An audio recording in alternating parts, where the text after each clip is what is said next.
Halo, sahabat Kompas TV, balik lagi di CCTV bersama saya Edwin Chan. Nah, hari ini kita akan membahas berita-berita paling hot di jagat media sosial Indonesia. Berita yang pertama itu yang aku ingat ada tentang supir bus di Solo yang minta-minta foto cantik ke penumpangnya. Nah, creepy banget ya, tapi sebelum jauh-jauh kita bahas itu, kita bahas berita viral-viral lainnya yang ada di media sosial satu persatu. Check this out. Sobat Kompas TV, berita yang pertama datang dari Bahar bin Smith atau yang biasa disapa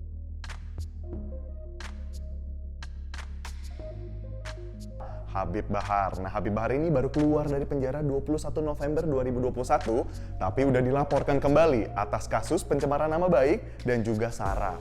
Nah, siapa yang laporin? Yang laporin Husin Shihab. Dia mengatakan bahwa perkataan Pak Dudung soal Tuhan bukan orang Arab ini dipelintir. Nah, dipelintir tuh sama Habib Bahar. Nah, dalam ceramah yang lain juga Habib Bahar menyebutkan nih, kira-kira apa yang disebutin? Kita sama-sama lihat. Nah, mana yang kemarin ngomongin balihonya Habib Rizik? Disebut pula Habib Rizik itu. Lalu ada juga ngomongin tentang Pak Dudung yang nggak ada di Semeru. Nah, tapi sebenarnya kalau kita lihat di YouTube TNI AD, ada loh Pak Dudung. Nih buktinya.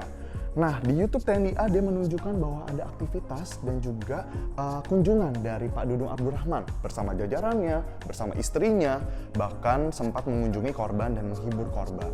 Nah, sahabat Kompas TV, dari kasus ini kita mau sama-sama belajar kalau ada berita viral dikit, jangan langsung main comot ya. Ini sih nggak bela-belain siapa-siapa sih akunya, tapi kan ada buktinya.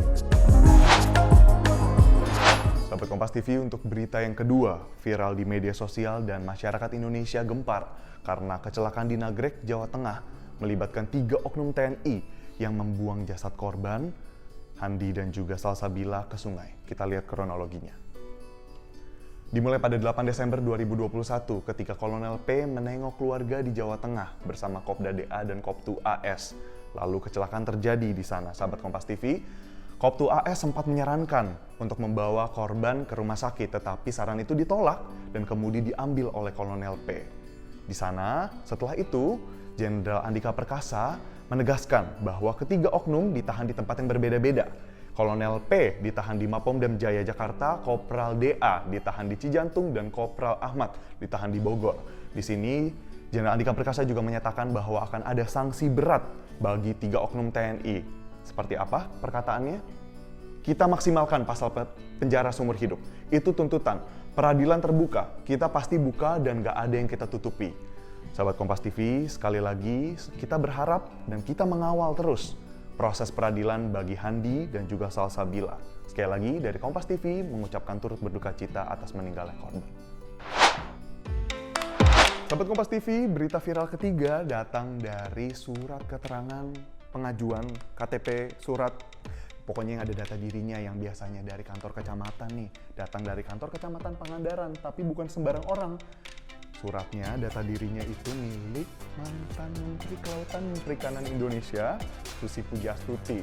Wah, di situ viral dong pasti kan, karena data Bu Susi tersebar. Nah, viral akhirnya netizen tuh pada nanya, kawan-kawan beberapa hari ini saya di-mention di DM, tanya tentang hal ini. Saya harus berpendapat apa, hal ini bukannya sudah sering terjadi.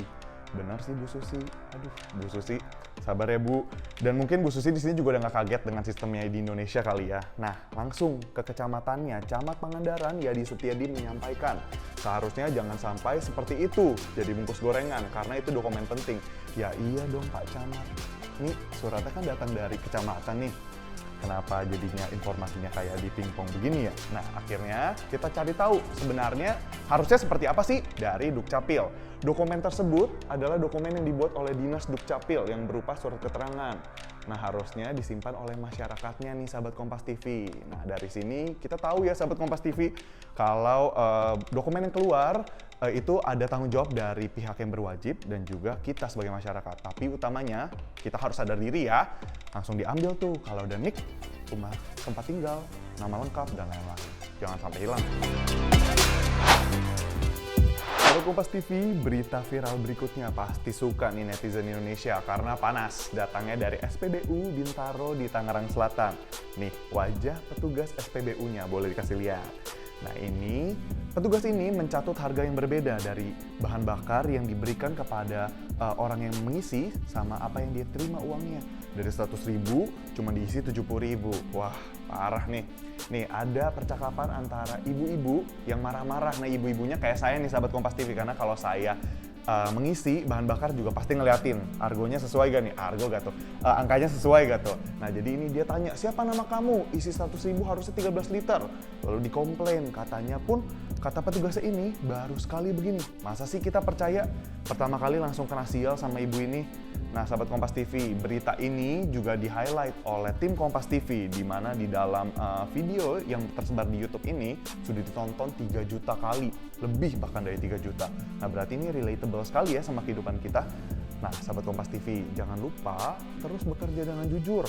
Nah 30.000 dikali 10 udah 300.000. 300.000 udah bisa makan all you can eat sekali, atau minum kopi berkali-kali. Sahabat Kompas TV, untuk berita viral yang terakhir yang dirangkum pada CCTV hari ini datang dari akun Twitter Solo Manfest. Di mana akun Twitter Solo Manfest ini menceritakan tentang pengakuan dari salah satu penumpang BST, Batik Solo Trans, yang diberikan perlakuan tidak menyenangkan dari pengemudi. Pengemudi BST dalam capturean WhatsApp ini menyebut penumpangnya sayang, lalu meminta foto cantik katanya. Di sini dibilang, Bapak kirimi foto satu ya dik yang cantik. Nah pasti ini membuat tidak nyaman ya sahabat Kompas TV, bukan hanya di BST, tapi dimanapun itu, di moda transportasi manapun, pasti ini sudah termasuk dalam pelecehan seksual karena membuat korban tidak nyaman. Dari sana sudah diberikan skors 3 hari bagi pengemudi BST. Tapi ini kata Wali Kota Solo, sudah dapat sanksi, tapi tak delok sanksinya orang tegas, cuman skorsing 3 hari. Ngawur itu, pecat wae. Sahabat Kompas TV, kita setuju ya bahwa sanksi atas pelecehan seksual dan perlakuan yang tidak menyenangkan ini harusnya ditegaskan dan diberikan hukuman yang setimpal. Nah, semoga hal ini bisa menjadi pelajaran bagi kita semua. Untuk para korban, mungkin penyintas, untuk dapat stand up dan speak your voice untuk menyebarkan ini bahwa hal ini terjadi loh di masyarakat. Dan yang terakhir, kita sebagai masyarakat juga ingin mengawal hal ini, tidak menjudgment, tidak jaji malahnya terhadap korban. Nah semoga hal ini tidak ada di lingkungan kita ya Sobat Kompas TV. Sobat Kompas TV, itulah dia 5 berita viral yang dirangkum CCTV hari ini. Saya Edwin Chan, pamit undur diri, sampai jumpa di CCTV berikutnya. Jangan lupa untuk berikan like, komen, dan juga share video ini kepada kerabat dan keluarga semua. Dan yang terakhir, pastikan protokol kesehatan. Kerja dulu ya.